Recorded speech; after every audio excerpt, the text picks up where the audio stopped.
Have priming techniques been used to push the assisted dying bill? In this video, I'm going to explain what I mean by that and how I think we have been primed for this bill. To pan back a bit, this bill isn't popular. I mean, you can tell that already just by some of the, it's polarised the nation. But the people behind this bill have been trying to push it forward for decades, right? So, for instance, Lord Falconer, his assisted dying bill was pushed in 2014, and this is the chap who was Secretary of State for Justice under Tony Blair from 2003 to 2007. The organisation Assisted Dying Dignity in Dying has gone through so many different names, being called the Voluntary Euthanasia Society. It's rebranded so many times, and that's ultimately indicative of an organisation that just cannot get this bill through. But now it's looking very, very close. To get this bill through this time, they engaged in a lot of expensive advertising. The group Dignity in Dying, even though we don't really know who funds it, they have poured huge amounts into Facebook advertising. And one of the most famous examples of other places they advertised was on the tube. They put up these really dystopian, weird adverts where people were jumping for joy at the prospect of assisted dying being legalised.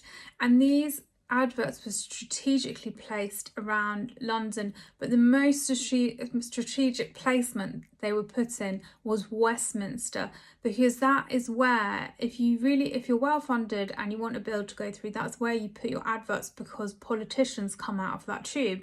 So you're planting the seeds of thought in their heads, and that is ultimately priming. But what I'm going to talk about is global. Many of you will know that if you watch my videos, will know that I'm very interested, because I think Global, the media company, puts out left-wing propaganda in addition to its normal output, things like Capital FM, Classical FM.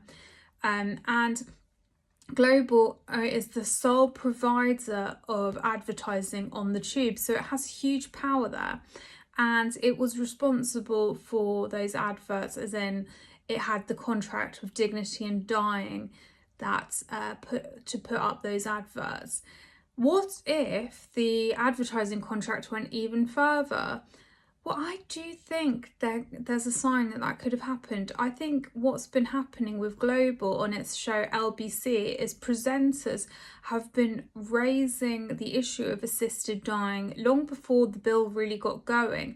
And this is what I mean by priming. It's sort of, a lot of people find the idea of assisted dying, or at least the bill in its current form, and the fact that it doesn't have enough safeguards, they find it an unpalatable concept. That, there are lots of people, for every person that does think it's a good idea, it's very unpalatable for others. So what is one way to make an idea more palatable? Well, you've really got to start sowing the seeds in people's brains, and you've got to start normalising an idea. And this idea being one, to reiterate, that they have not been able to get through for decades. So one idea is you sow it into content, everyday content. What if you sowed it into an LBC show? LBC, which is run by Global, to reiterate. Well, Carol Vorderman is one example. She brought up assisted dying and Esther Ranson in February 2024. It may be very well the case that Global and LBC are able to tap into presenters that naturally agree with the concept of assisted dying. And another thing to add is that Carol Vorderman also talks about in her book now what she talks about assisted dying and Esther Ranson. These to me just look like planting seeds. People looked at that book and they read into it the wrong way. They kind of reviewed it quite seriously, like, oh, ridiculous, Carol Vorderman. But to me, it's a book of trying to normalise political ideas through Carol Vorderman, who You know, people might have gone off her now, but she's mostly trusted. She's good at maths. That's very important. You know, oh, she understands economics because she's good at maths, sort of thing. And it's getting these influencers, like it's trying to influence people to normalize ideas they might not otherwise accept. The other coincidence in all of this is Paul Brand also works for Global. He does an enormous amount of tweeting and coverage of assisted dying. It goes above and beyond what you would expect for someone who's a normal news editor. You know, you're meant to cover a wide range of news, but he is just always on assisted dying. Got the exclusive with Esther Ransom when she reacted to the first bill going through.